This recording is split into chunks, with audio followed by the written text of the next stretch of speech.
Jesse, yung warrant, bibigay na natin. Sana, Boy Karapatan, sana makatulong to sa'yo. Buksan mo. Maraming salamat, Daddy Frankie. Buksan mo, Grabe. ipakita mo sa kanila. Marami ka natutulungan talaga tao. Hindi lang dito sa... Wow, grabe. Ang dami nito, boss. Isang magandang Saturday morning sa atin lahat, mga kababayan, mga kabarangay. Kumusta po kayong lahat? Sana po ay nasa mabuti kayong kalagayan. Mga kababayan, sa araw na ito, ang inyong lingkod, nandito po ako sa Kogyo, Antipolo. Dito po kung saan matatagpuan ang nag-iisang Boy Karapatan na nag-iingay sa social media. Mga kababayan, kung napanood nyo po ang una kong pagbisita kay Boy Karapatan, ay binigyan natin siya ng siya po ay ating na isa lang sa prank serye. At mga kababayan, naging matagumpay at naging masaya ang unang tagpo namin ni Boy Karapatan. Ngunit sa aking pagsasaliksik, mga kababayan, si Boy Karapatan ay may hiling kay Daddy Frankie. Kaya naman, mga kababayan, minabuti ng Team Daddy Frankie na balikan siya ngayon at amin siyang isosorpresa sa kanyang bahay. Dahil napag-alaman ng Team Daddy Frankie na sa araw na ito ay day off po niya. Kaya mga kababayan, samahan niyo po kami na bisitahin, sorpresahin ang nag-iisang Boy Karapatan na masyadong matunog sa social media para isilbi ang search warrant sa kanya. Ano nga ba ang laman ng search warrant para kay Boy Karapatan? Panoorin nyo ang bidyong ito. Samahan nyo ako. Diretso tayo sa video.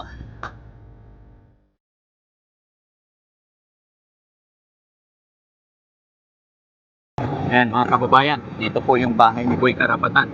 At pupuntahan natin, susurpresahin natin yan. Pero wala na pong habulan na magaganap, mga kababayan. Dahil dadalawin naman natin siya. Pupumustahin natin siya, mga kababayan. Let's go!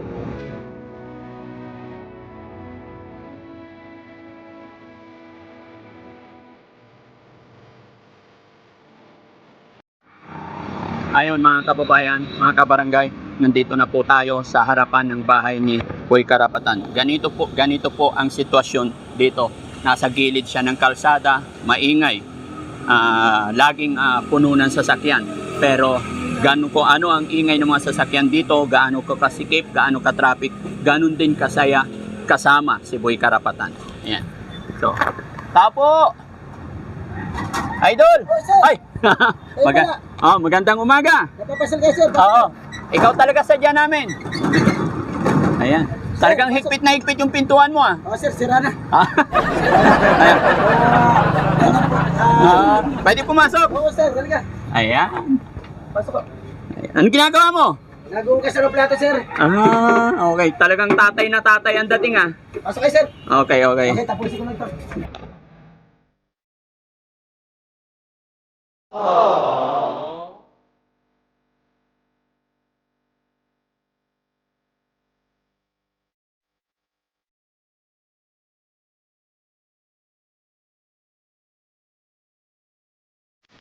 Sana all.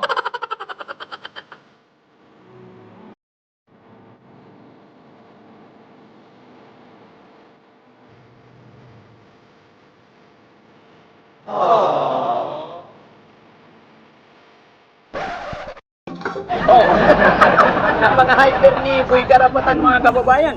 Talagang... Pasok kayo, sir. Upo ka. Sige, upo ka. Ayan. Jesse, pasok. Ayan mga kababayan, mga kabarangay, sa pangalawang pagkakataon na ating aming pagtatagpo ng Team Daddy Frankie at si Boy Karapatan, wala pong habulan na magaganap dahil gusto namin malaman, mga kababayan, at gusto ko ring ipaalam sa inyo kung sino nga ba si Boy Karapatan, mga kababayan, mga kabarangay. Gusto kong makilala ng ganap at ako ay samahan ninyo. Boy Karapatan, napakagandang umaga sa atin lahat. Kumusta ka? Okay lang, sir. Wag na, sir. Ano lang, tropa na lang. Happy ako, masaya at na papasal kayo rito sa lugar namin kahit gaano kalayo, kahit bundok pa. Oo. Nagawa nyo kaming pasyalan. Yun. Thank you. Nakakataba ng puso. Boy Karapatan, ang sadya ko talaga ngayon dito, gaya ng aking sinabi, kasi maraming nagtatanong saan ka humuhugot ng lakas dahil nakikita ng karamihan kung gaano mo pinapasaya ang mga tao. Higit sa lahat, yung mga sasakay sa jeep na, syempre, alam mo na, may time na malungkot, pero pag sumakay na sila sa jeep ay napapangiti mo sila. Ang tanong ko, saan ka kumukuha ng lakas o saya para magpasaya ng tao? Ano ang inspirasyon mo? Bakit napapasaya? Marami kang napapasaya. Ang simple lang, sir. Ang diskarte ko po, ang inspiration ko, mga pasahero. Opo. Ang saya ko, nasa pasahero.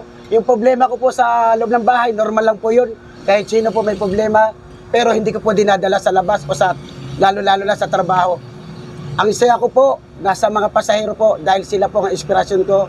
Lalo na pagka nakakaharap ko yung mga pasahero nagmahal sa akin, andun na po, nailalabas ko na po yung mga hugot, linyahan, at napapasaya ko na po. ang Boy aking mga Karapatan, pasahero. bigyan mo nga ako ng isa o dalawang mga linyahan na talagang nagpapasaya sa ating mga pasahero. Okay.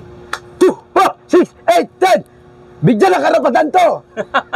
O, kulang pa na isa. Nag-iisa. Sino nag-iisa dyan? Yung walang kasama o asawa. Wala ka ba asawa? Kung ganun, malaya ka na. Wala ka na asawa. Walang hadlang sa inuman. Mamaya, inom tayo. Go!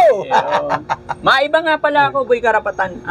May asawa ka ba? Pero po, sir, Nasaan siya ngayon? nasa trabaho po. Housekeeping po siya doon sa klinika, Dr. Hospital. May trabaho din siya. Oh. May kasama ka yata, sir. Kasama, pasok kayo, pasok. Kaibigan, Kaibigan. ka-team karapatan. Katim mo rin. Pasok ka, sir. Upo ka. Dito nga. Ayan. Mga kababayan, isa sa mga kasamahan ni Boy Karapatan. Ano yung pangalan mo, bro? Alias Pogi. Alias Pogi. Ayan, nakikita ko na siya. Ayan. Balik tayo dun sa usapan. Sabi mo may asawa ka. Ilan ang anak nyo? Isa lang, sir, sa akin. Sa'yo. Apo. What do you mean? Yung kasama mo ngayon, wala kayong anak? Hindi, yung kasama ko, may anak po ako, may isa sa kanya. Oo. Yung asawa ko po, bago po kami nagkakilala, may anak siya. Okay. Pero, Di bali, okay. Ay, wala Basta sasama. importante, masaya kayo nagsasama. masaya naman siya. Matanong ko lang, gaano ka nakatagal nakatira sa bahay na to? Ito ba bahay niyo po? Sa bahay po ng asawa ko. Ito. Bali, si Boy Karapatan po, walang sariling bahay, maliban na lang sa magulang niya. May kwarto po ako doon sa magulang ko. Sa nanay Pero mo. ngayon, dahil nagkaroon po ako ng kinakasama, dito po ako ngayon nakatira. So, matagal ka na dito? Matagal na, sir, wala pa kaming anak. 27 years old. 27 years ka 27 pa lang ako. So, masasabi natin na sa inyong mag-asawa na to, no? Dito ka ba? Okay. Okay. Ayan. Ito sa inyo ba to? Sa asawa ko, sir. Sa asawa. Sorry.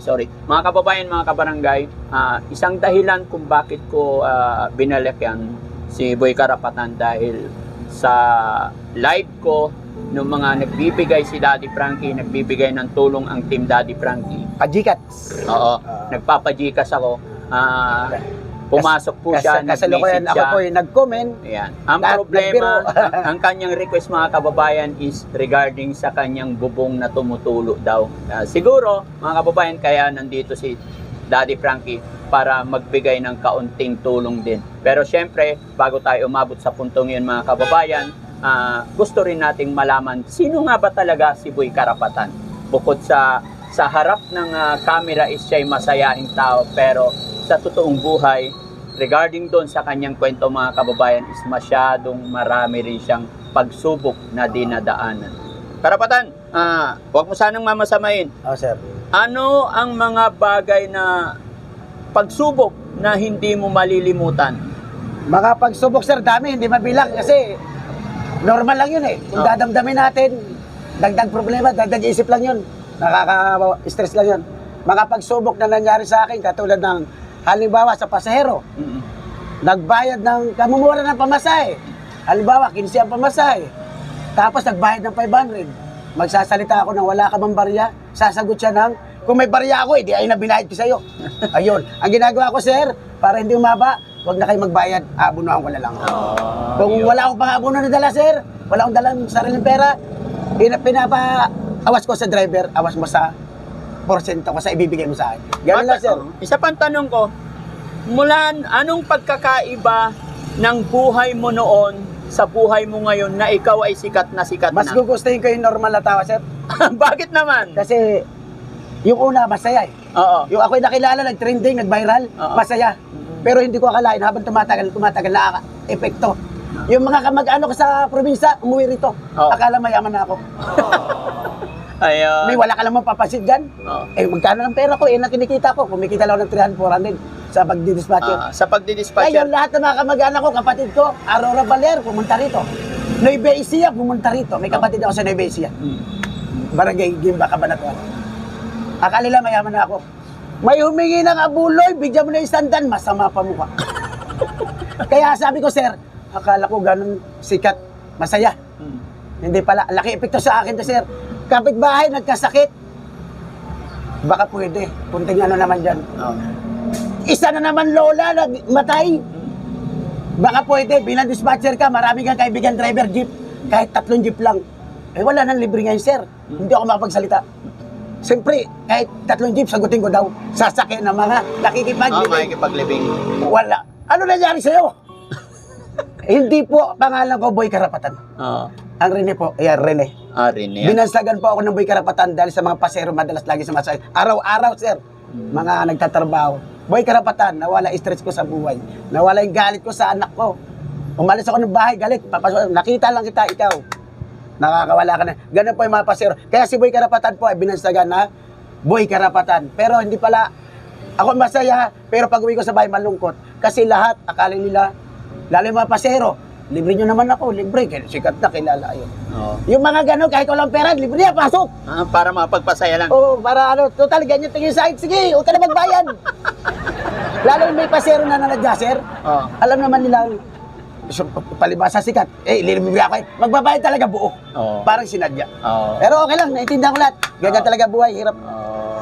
Ganon yun yung naging disadvantage ngayon. Pero siguro, boy, tingin ko hindi lang siguro dumarating yung tamang panahon at tingin ko, kasi may page ka rin naman, di ba? Oo, sir. Nakikita ko na. Sa ngayon, hindi pa na-set up, pero sa dami na nagmahal kay Boy Karapatan, umangat, halos araw-araw, hindi ko na ako kwento, araw-araw na dadagdagan na. Dahil kilala po si Boy Karapatan. Hindi naman po sa pagyayabang, marami po nagmahal kay Boy Karapatan, lalong-lalo na mga taga-Antipolo, magbe-vendors, mag-iisda, magbabangos, magbibigas. Maraming salamat po sa inyo kung nakanunod man kayo ngayon. Mga pasahero, lalo na, nagmahal kay Boy Karapatan niya, sir. Siguro mga kababayan, kasi ito lilinawin ko sa mga nanunood sa amin. Kasi lingid sa kaalaman ng lahat, hindi naman po lahat mga kababayan, pero karamihan. Pag nag-vlog ka, nagkaroon ka ng 1 million views, akala nila malaking pera na. Ikaw siguro magpapatunay. Dahil nung una kitang pinuntahan, pinasyalan, ang views ko na ngayon sa iyo is 1.8 million views. Laki. Pero siguro ikaw makakapagpatunay kung paano at gaano kalaki, kung anong meron kitaan sa pagbablog regarding doon sa 1.8. Ikaw magpapatunay. Dahil ikaw mismo, yung views mo, hindi na rin sasabihin na mahina. Pero hindi biro, hindi basta-basta kung paano kumita sa pagbablog. Pero si Daddy Frankie, mga kababayan, hindi po sa views ang talagang punterya natin. Dahil si Daddy Frankie, masaya po ako para makatulong sa ating mga kababayan. Gaya ng aking sinabi, mga kababayan, dadalawin natin sa Boy Karapatan dahil nung nagla-live po ako, nagbibigay ako ng tulong sa ating mga kababayan. Through GCash is nagsabi siya ng kanyang problema na baka sakali matulungan siya sa kanyang bubong na tumutulo. So boy, pwede ba silipin natin yung mga tumutulong bubong? Aligas. Hindi, kahit dito lang sa loob may mga tulo na yan. Ito, meron yan. Ito, katulad nito, sir. Kitang-kita. Ayan, nilagyan ko lang na ng, para dumiretso yung tubig doon. Tinakpan na lang ng tsinelas tsaka karton. Para yung tubig, dire-diretso doon. Saka Okay. dito, sir. Pasok ka, kaibigan. Okay lang? Okay, pasok kayo, boss. Ayan, ito po yung bahay ni Boy Karapatan, mga kababayan. Maliit lang siya. Dito siya kung... Ayan. Ito, sir, kitang-kita, may planggana na. Kasi may kesame, ayan, nabubulok na yung kesame ko dahil pag tumulo pala yan, pero isa lang butas sa bubong, pero kumakalat. saka isang, ayan sir. Okay. Ayan, may planggana sir.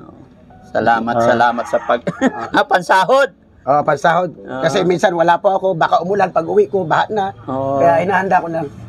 Pinasilip ni Boy Karapatan ang kanyang bahay, ngunit hindi naman na natin masyadong ipakita ang lahat para rin sa kanyang security, mga kababayan. Gaya ng aking sinabi, kaya po ako nagpunta rito, mapag-abot man lang ng tulong, kaunting tulong pinansyal para sa ating idol, Boy Karapatan, na talagang patok na nagpapasaya sa ating mga kababayan. So, dahil dyan, wag na nating patagalin to, Boy Karapatan. Ito yung warrant na dala-dala ko ngayon, isisilbi ko na sa'yo. Jesse, yung warrant, bibigay na natin. Kaya mga kababayan, huwag niyo pong mamasamayin ang aming pinto, baka lumabas. huwag niyo pong mamasamayin ang aming kulitan. Kami po ay charity, good vibes. Pero yun nga mga kababayan, idinadaan namin. Upo ka na, baka magulat lalo. Sana, Boy Karapatan, sana makatulong to sa'yo. Buksan mo. Maraming salamat, Daddy Frankie. Buksan mo, Grabe. ipakita mo sa kanila. Marami ka natutulungan talaga tao. Hindi lang dito sa... Wow, grabe. Ang dami nito, boss. Bilangin mo para sa kanila. Wow, ang dami, boss. Ayan mga kababayan, kaunting tulong para kay Boy Karapatan. Wow, laking tulong dito, sir. Mabili man lang niya yung yero, mapalitan niya yung mga butas-butas. Alam kong hindi sapat, maliit lang ito kumpara sa mga iba, pero para sa akin, makakatulong kay Boy Karapatan sa kanyang Malaking pamilya. tulong to, sir, sa pamilya ko. Lalo sa... Hindi lang bubong, sir. Hindi lang bubong mabibili nito. Pati plywood dingding ko. Gusto niyo ipakita, sir? Hindi na, hindi na okay na yun. Ipapakita ko sa inyo. Naniniwala naman. Ipapakita ko sa inyo si Boy Karapatan po. Ito toong tao. Totoo. Hindi po nagsisinungaling to. Tara, para maliwanag. Hindi na, okay na. Yan si Boy Karapatan mga kababayan. Sa likod ng camera, marami siyang, isa siyang mahirap lang na tao, pero mayaman sa pakikisama. So mga kababayan, mga kabarangay, sa mga bago pa lang sa aming channel, kung bago pa lang po na nanonood, paki-follow yung page Daddy Frankie Official. Ganun din sa team ng Boy Karapatan. Shoutout mo yung mga kasamahan mo, yung team ninyo. Shoutout sa iyo, JL Storky Vlog. Ingat-ingat dyan sa Bicol. Nasa Bicol siya ngayon, kahapon nasa Masbate. Ganun din po kay Kuya Diggs TV, Reich Simon, buong team Karapatan. At dito po sa team ni Idol Daddy Frankie, supportan po natin ang mga team niya, katulad ni Boss JC, Dito ka, boss. Mod Channel, Ayan. and Vans TV. Lahat po ng team ni Idol Daddy Frankie, wala po masabi, grabe, nakakatulong. Isa kayo serbisyo publiko para sa mga mamayan natin, kapos palad at higit sa mga nangangailangan. Grabe. Ayan, mga kababayan, shout out ko rin ang Team Rise Above. Yan, walang sawang nagsusuporta sa Team Daddy Frankie. Mabuhay po Team Rise Above. At saka syempre si Kuya Raul Lunadillo, Mons Channel and Vans TV. Ayan, syempre ang aking punsong kapatid, huwag niyo kakalimutan, si Boss JB. Ayan, at syempre ang aking editor, nandyan lang nakahawak ng camera, si BJ Dwayne. Ayan, so maraming salamat. Maraming salamat po. Daddy Frankie, Lalo na rito. Tanong ko sa'yo. Anong sikreto mo sa buhay? Ba't di mo tinatanggal yung sombrero? Next question. Wag mo na ngayon. Next question. Saan na lang yan. Para hindi maubos. Daddy Frankie, maraming salamat. Grabe, marami ka na natulungan sa paikot-ikot ng Pilipinas na ito. Grabe, nakakarating pa ng murong yan. Ayan. Shout out sa lahat mga kababayan. I love you all po. God bless po sa atin lahat. Saan man kayo naroroon. Sulok ng buong mundo, Luzon, Visayas, Mindanao. Ganun din sa mga kababayan natin, mga OFW. Mabuhay po kayong lahat. Sana gabayan tayo ng Panginoon, mga kababayan. Lahat ng pangarap natin ipagkaloob sa atin. Muli, mag-iwan si Daddy Frankie ng kasabihang, gumawa ka lang ng mabuti, sigurado mabuti rin ibabalik ni God. Daddy Frankie po, from Pangasinan, anak ng Pangasinan. I love you all. God bless. Maraming salamat po. Hindi ko akalain na isa po ako. Sa dami na natulungan niya, hindi ko akalain na pati ako. Dahil isang maputing tao pare. Yan.